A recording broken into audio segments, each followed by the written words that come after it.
welcome back. Okay, so if you caught my last video, then you know that I was waiting on the English and English for my 7th grader, English for my 5th grader, and the math for my 5th grader. So this will pretty much conclude it all technically.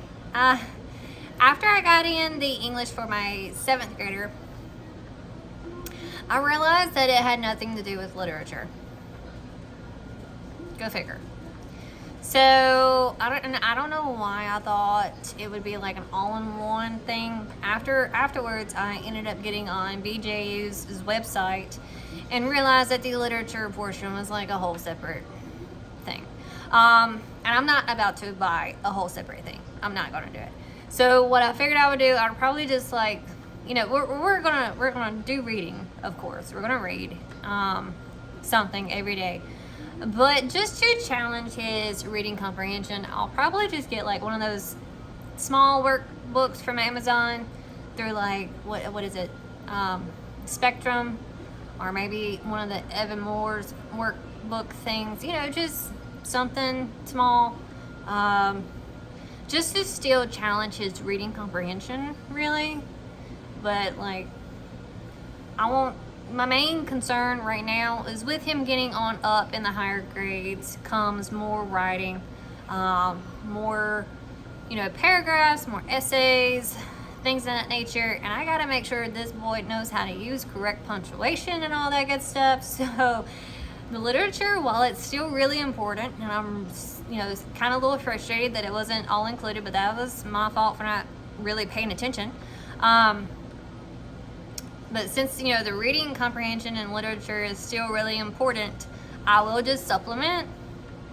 I'm not about to go out there and buy a whole new curriculum though. I'm just not going to do it. So anyways, let's get to it because I've already recorded this one time and I was rambling too much. So we're doing it again. So anyways, here is my 7th grader's English from BJU. So you get the work text, the workbook that the student will actually be working in, the writing and grammar work text. And again, this is number 7 with the BJU. So this massive thing. Really, you know, I've already looked through it all and it seems to be, you know, really easy, something that it'll be something for him, you know, to easily grasp. It also comes with the assessment. This will be his as well. I'll give it to him when it's needed because this will be like the chapter tests.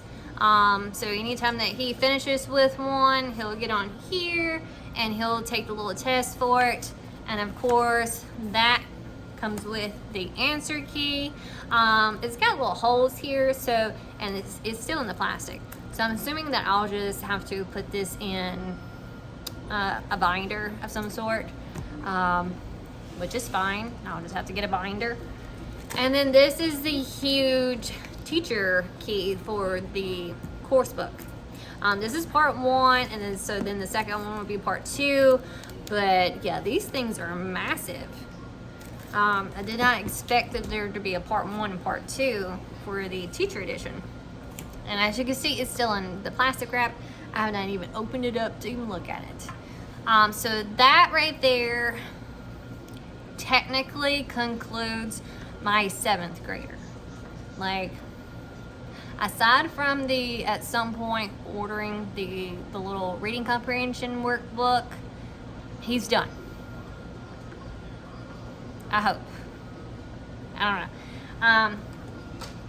And then this is for my 5th grader. His dad and stepmom ordered his English and math, oh, that's so heavy, from The Good and the Beautiful, and it is so stinking cute. It is so colorful, and there's so many cute little illustrations in here, and luckily this is English and literature, or I guess would you call it language arts and literature? I don't know. Anyways, this is math. First of all, this is math. I'm so organized today. Don't come at me. Okay, so anyways, let's get to the actual English part of it. So yeah, language arts and literature. So I got the title right. I was just holding the wrong book. It's a Tuesday. Okay.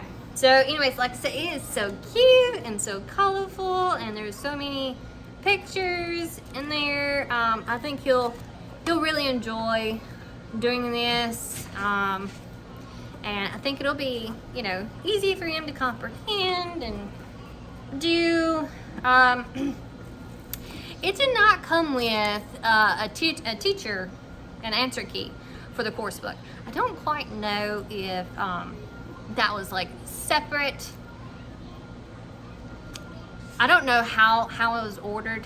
The only thing I've ever ordered from The Good and the Beautiful is one of their science, which was really cute. We did the science through them last year, and it was really cute. If you don't know what to do for science, if you need a science suggestion, The Good and the Beautiful have tons of little science units. You can, space it out for a whole year, or you can do, one unit for one semester, and then you can do another unit for the next semester because they're really not that expensive, and it's super cute. The one that we did darn near had like hands-on activities with every lesson. Well, actually, I want to say it did have hands-on activities with every lesson. If I'm not mistaken, it did. So, if your kids like to get involved and do something with, the unit or the lesson, that would be perfect. Now, are they all like that? I have no idea. I think the one we did was health and the human body, maybe. I think that one was it. But anyways, I ended up, loaning it to a friend so that she could, play around with it with her son for this next school year. So yeah, and I'll actually be helping me and same said friend. We'll be doing a co-op science class this coming up here, and I think we're gonna do what's the one that's the machines, simple machines, or motion and simple machine, something to do with machines. And then the for the next semester we'll be doing the marine biology, and I'm super excited about that because I love anything to do with the ocean, water, marine life. So that's really cool. And I've already started looking at, for the next year, probably doing the one that's like paleontology, because my 5th grader loves dinosaurs, and so does my toddler. So, we might just always do The Good and the Beautiful when it comes to science.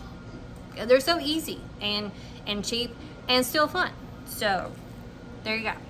But back to this. Here I go, rambling again. I don't know why I talk so much. It came with the geography and grammar cards, which I have not actually looked at these. I'm not entirely sure. Like, I know you're supposed to use them with the course, but I haven't sat down and actually just looked them over to figure out what are these used for. I have no idea. However, I do know that the whole course, one second. I do know that the whole course is geography. It goes along with geography some way, some form.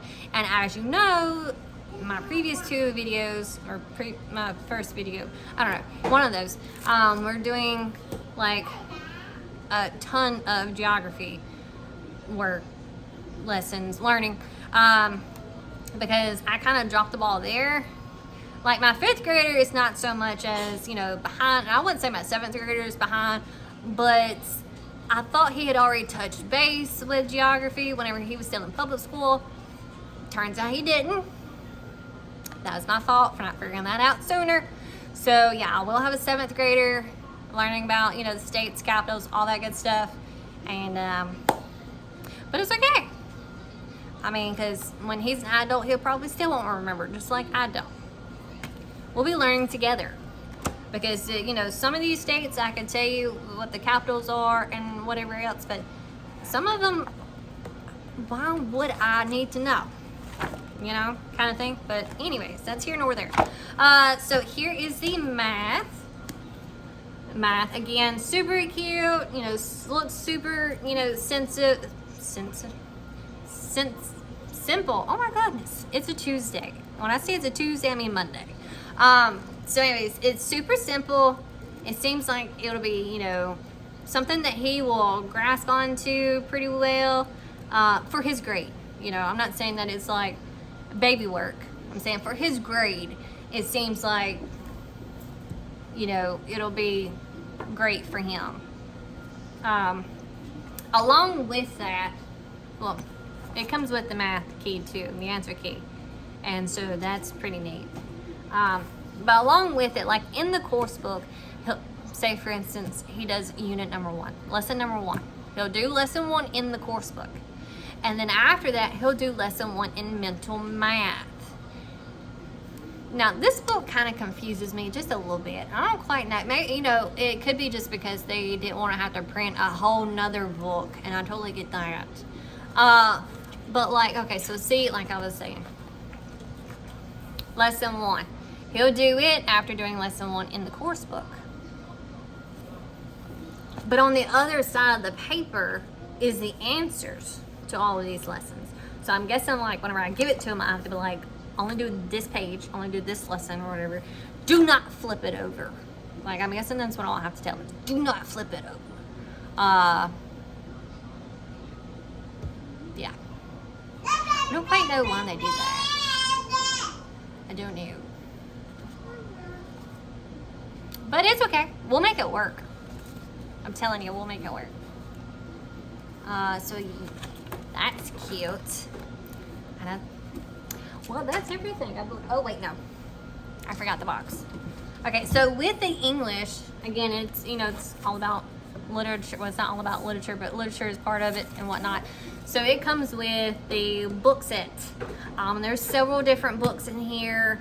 I even saw that it has the watercolor around the world little activity thing in here, which is kind of cute. A little backstory, and sorry, you skip through this if you want to. But last year, I put them in art for the first time. And the first half of the year, they were doing drawing, and which they, you know, kind of like, kind of didn't like. And then the second half of the year, they did watercolors. And I was in love, you know, because I love all things artsy. I, in my spare time, when I have spare time, I like to, you know, draw, paint, color, things of that nature. Anyways, so I thought that they would have a blast doing that. And while some of the classes they did, there were others that they did not. And I think it just really frustrated them about, you know, how the water manipulates the watercolors and whatnot. And I guess they just thought that it was supposed to be perfect, but I kept telling them it's not supposed to be perfect. That's the point. It's not supposed to be perfect. So I like, this is pretty cool that it comes with the watercolor thing. It's because it, like, you know, more practice and more opportunity to just keep learning, you know, how to work with watercolors and things. So that's really cool. So again, that finalizes the 2025-2026 school year. You know, we've gotten in the history, we've gotten in the handwriting, English, math, the little, you know, fix-it grammar books to go along with the English. And I think we are set now. We'll be doing, you know, science of co-op. I can't really think of anything else that we might be missing. I'm not going to tackle a second. Oh, well, wait, we are doing a second language. I am signing them up through our co-op Spanish, so that'll be pretty cool. And that I can help them with because I know a little bit of Spanish, you know, the basic words. So that'll be really fun. And yeah, that is it. So now I'll start doing the flip throughs. I know I'm wanting to do the 50 states and the handwriting and all that stuff, like the history stuff first, and then I'll, you know, move on to whatever next. So if there's anything particular that you would want to see after I do the history and whatnot, please feel free to leave me a comment below on which one you would prefer to see pop up next. But until then, I will see you on the next one. Bye.